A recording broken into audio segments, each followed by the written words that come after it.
Hey guys, today I want to pop on here and create a blue eye makeup look that I have been rocking day to day.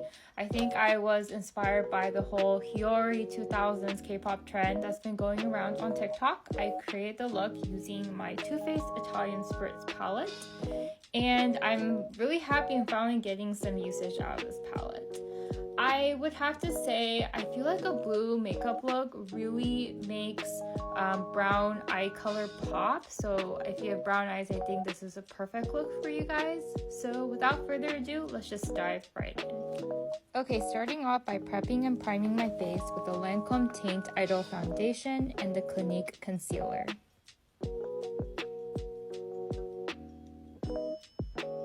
Then I'm going to prime my eyes using the About Face Eyeshadow Primer.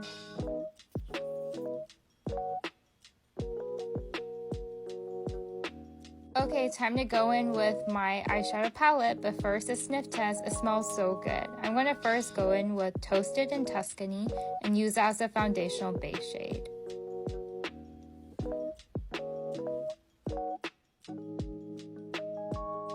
So then I'm going in with Lake and Bake and concentrating that on the outer edges. While it looked really pretty, it was actually kind of hard to apply. It kept applying very patchy, so that's why I had to go in over and over again.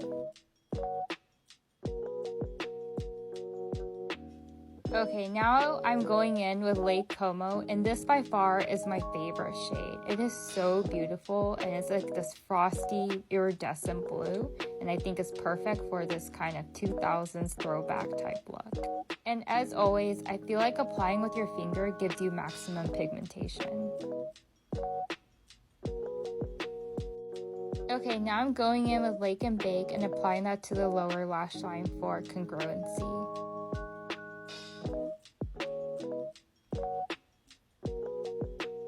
Okay, now I'm going in with an angled brush and going in with Lake and Bake and kind of sketching out the wings. I feel like it makes the whole process a lot smoother with the liquid liner. Okay, now I'm taking my Clinique liquid liner pen and then I'm lining my eyes. And then I like to draw this extended wing, and it's a lot easier since I've already kind of sketched out where the wing will be.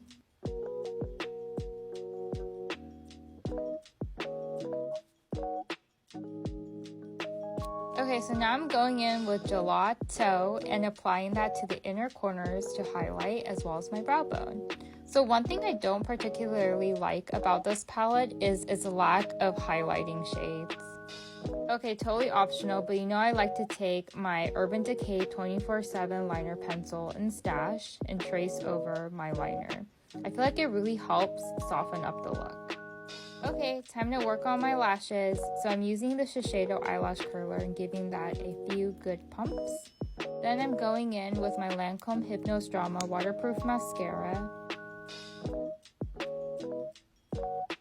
Okay, then I'm going to start applying some blush. I'm using my Too Faced Cloud Crush blush. I bought this during the Ulta semi-annual beauty event.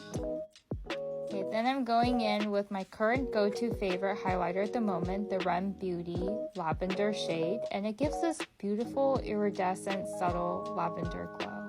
Then I'm going in with my Estee Lauder lipstick. It's in this nice rum / chocolate shade, and I think it looks really nice and it's quite moisturizing. And then I finish off with my Lancome Le Absolute lip gloss for a glossy finish. Okay, so this is the finished eye look. I really enjoy wearing this look day to day. I think it's a fun way to kind of spice up your everyday eye look and introduce pops of color. Just some final thoughts about this palette. So I feel like I've already spoken about this palette, and this is not a new palette to my collection. So just some additional thoughts, I guess. I definitely do agree with the online reviews. The shadow qualities are a lot better in comparison to other Too Faced palettes. The shadows are creamy, they're very pigmented. I will say some of these colors are disappointing though, like these glitters. They look so beautiful, but they apply very patchy. So I kind of struggle with this one. I really love this blue shade. It applies very easily with your finger and it's very pigmented. This one's also really pretty too, and it smells really good. But that's about it, and thanks for watching and stay tuned for more content.